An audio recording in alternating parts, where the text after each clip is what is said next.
Kaj morate vedeti, če se od 4. marca dalje odpravljate na Bled?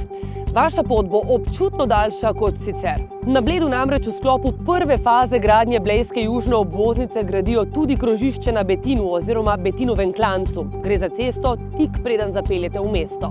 Sprva so promet želeli preusmeriti preko obvoza, ki bi vašo pot podaljšal za več kot 15 km, hkrati pa povzročil pravi prometni kolaps.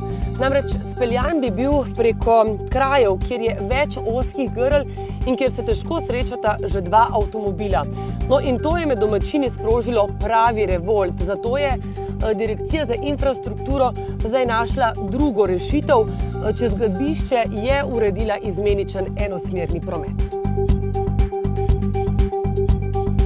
Ko se boste pripeljali iz izvoza Lesce, vas bodo že v rondoju Avsenik čakali delavci, ki bodo v času najhujših prometnih konic usmerjali promet in skrbeli, da bo ta tekel čim bolj gladko. 4. marca torej se bo začela prva faza gradnje in bo trajala do 1. aprila. V tem času bo polovična zapora veljala za zgornji del Betinovega klanca. Nato bo sledilo enotedensko zatišje, ko bodo velikonočni prazniki in bo promet tekel normalno.